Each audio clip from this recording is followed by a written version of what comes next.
1990년도의 UFC는 지금과는 다르게 룰이 제대로 정립되어 있지 않은 시기였으니 거의 길거리 싸움을 방불케 할 정도로 그 치열함은 일로 말할 수가 없었어. 경기 중 룰을 어기고 규칙을 위반하더라도 약간의 벌금을 물어야 했던 시기였을 뿐만 아니라 복장 규정 또한 따로 없어 상대에게 치명적인 타격을 줄 수 있는 맨주먹을 들고 나온 것도 바로 이 시기였지. 그렇다 보니 안면이 함몰되거나 골절, 심지어는 안구 파열까지 일어나는 일은 다반사. 선수가 실신하기 전까지 심판 또한 경기를 중단하지 못했었는데 그걸 정신력으로 버텼던 선수들이었기에 자신의 팔이 부러지고 나서야 탭을 치는 경우도 허다했어. 선수 소개 영상에 평상복을 입고 나오며 해맑은 모습으로 팬들을 맞이했던 모습조차도 소름 돋게 만들었던 그때 그 시절. 이러듯 1990년대 각종 야수들이 들끓었던 우리 속에서 유독 엄청난 기세를 보이며 옥타곤을 평정했던 한 남자가 있었어. 이름하여 켄 샴락. 프로레슬링을 좋아하는 형들에게조차 조금 생소할지 모르겠지만 이 선수를 어렴풋이 기억하시는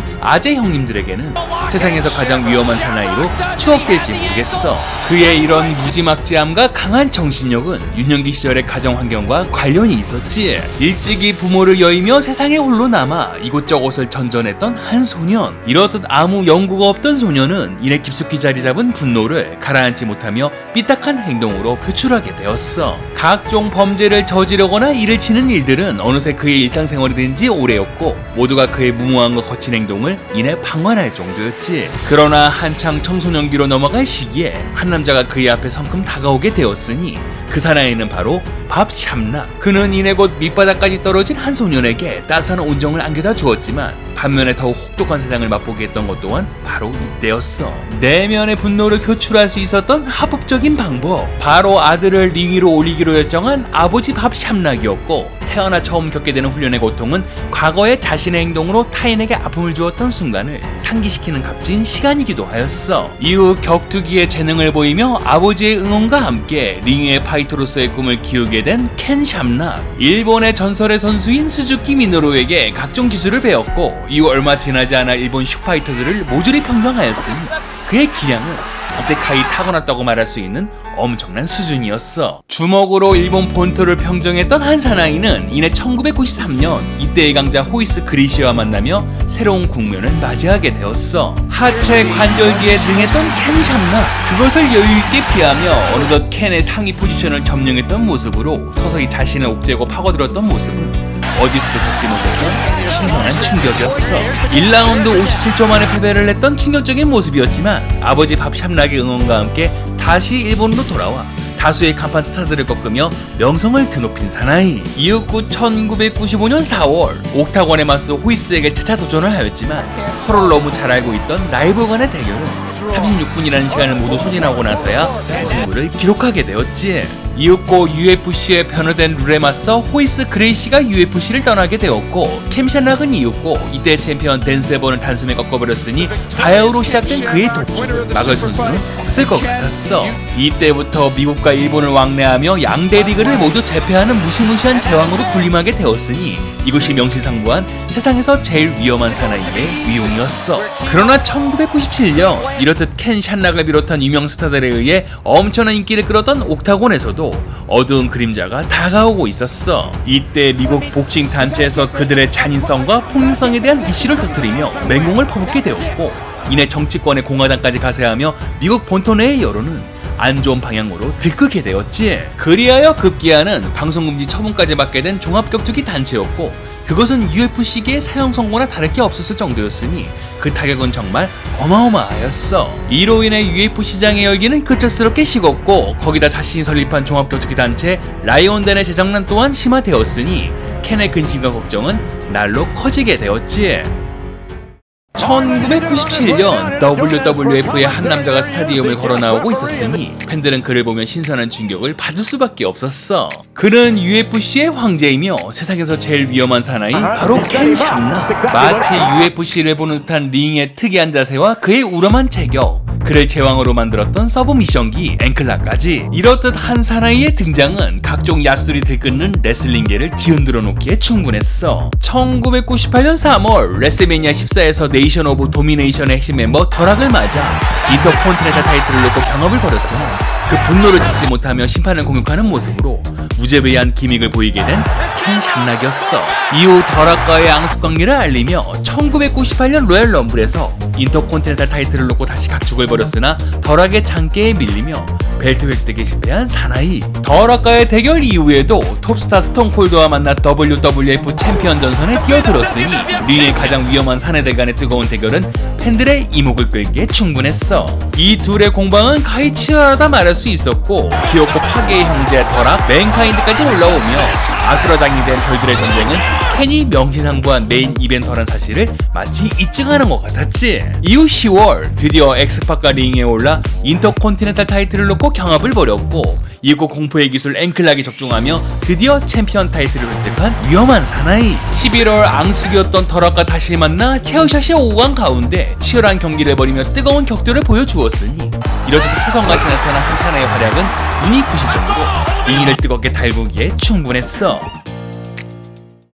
2000년 8월 약 4년간의 공백을 뒤로하고 옥타곤으로 다시 돌아온 사나이. 그러나 그의 기량은 많이 떨어져 있었고 후지타 카즈유키를 비롯한 티오 오티즈에 패하며 뜻밖의 쓴맛을 보게 되었으니 좀째 그의 팬들은 실망감을 감출 수가 없었어. 2002년 다시 TNA에 돌아와 초창기 메인 이벤터로 활약을 하다 벨리투벨리 스플렉스를 선사하며 TNA 초대 챔피언에 오르게 된 켄 샴락. 3년 후인 2005년 다시 옥타곤에 입성을 노렸으나 계속된 연패와 굴욕적인 KO는 팬들의 눈살을 찌푸리게 만들었고 급기야는 2007년 UFC를 다시 떠나게 되었어. 2015년 50살에 가까운 나이에 그리운 옥타곤을 떠나지 못하며 복귀를 알렸으나 이내 많은 선수들의 샌드백을 자처했던 UFC의 전설. 2016년 영원한 라이벌이었던 호이스 그레이시와 다시금 경기를 벌였지만 이분 22초 만에 TKO 패배를 당하며 끝내는 마수의 벽을 넘지 못했던 켄 샴락이었어.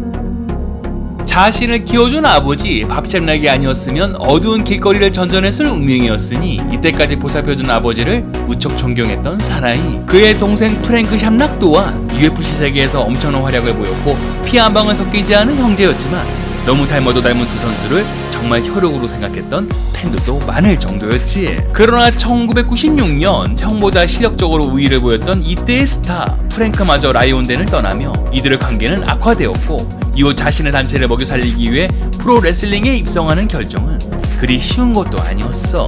UFC의 간판 스타의 명예를 뒤로하며 레슬링에 입문하였으니 이내 주위의 동료 선수들에게 악마에게 영혼을 팔았다며 갖은 칠태를 받아야 했던 현실은 한 원자가 감내해야 했던 무거운 짐이기도 하였어. 끝내는 옥타곤을 잊지 못하며 돌아올 수 있었으나 이미 그의 실력은 예전 같지 못했고 현역 선수들의 샌드백으로 전락한 모습으로 어느덧 세상에서 제일 위험한 사나이라는 칭호를 무색하게 하였어. 이런 와중에 2010년 자신의 정치적 지주였던 아버지마저 눈을 감으며 세상에 다시 홀로 남게 된 사나이. 2013년이 되어 동생 프랭크가 라이온덴을 다시 찾아오며 어려운 이야기를 꺼냈지만 지난 힘든 시기가 주마등처럼 지나가며 좀채 동생의 눈을 바라볼 수 없었던 형이었어. 하지만 진심이 담긴 동생의 이야기에 어느덧 눈시울이 붉어지게 되었고 그를 인해 끌어안으며 모든 걸 용서하게 된 사나이. 이후 집으로 돌아가는 한 남자의 뒷모습이 왠지 그날따라 가벼워 보일 수가 없었어. 2019년 다시 오랜만에 TNA에 돌아온 켄 샴락. 링에 오르기 전에 잔뜩 긴장한 모습이 역력하였지만 오랜만에 팬들을 본다는 마음에 들떠있는 모습으로 지금 이 순간을 마치 즐기는 듯 하였지. 그의 트레이드 마크인 앵클락을 여실히 보여주며 자신을 기다려준 팬들을 향해 뜨겁게 담례하는 모습은 영락없는 프로레슬러 켄 샴락이었어. 2020년 임팩트 레슬링의 명예의 전당에 오르며 오랜만에 얼굴을 보였고 덜하게 나와 그를 소개하는 영상은 팬들을 놀라게 하기에 충분했어. 덜하게 캐릭터를 발굴하지 못해 어려워했을 시기 그에게 영감을 주며 아이디어를 제공했던 켄 샴락. 아무 연고가 없던 프로레슬링 세계에 뛰어들었지만 주눅이 들긴커녕 당차고 대담했던 모습은 오늘날 덜하게란 캐릭터를 발굴하기에 충분했어. 1997년 그때 그 시절 갑자기 혜성같이 나타났던 이방인 레슬러. 프로레슬링계에 훌쩍 뛰어든 이방인 파이터였으나 언제나 그랬냐는 듯 다른 레슬러에 못지않은 기량을 보이며 팬들을 즐겁게 해주었으니 우리는 그를 영락없는 프로레슬러 켄 샴락이라 부를 수 있었어. 시대의 흐름에 주저앉지 않으며 다시 약물고 링에 올랐던 모습으로 좀채 우리의 기억 속에 잊혀지지 않았던 세상에서 제일 위험한 사나이. 미국 메이저 단체 WWE에서 한 번 더 그를 보고 싶다는 희망은 비단 나만의 생각일까?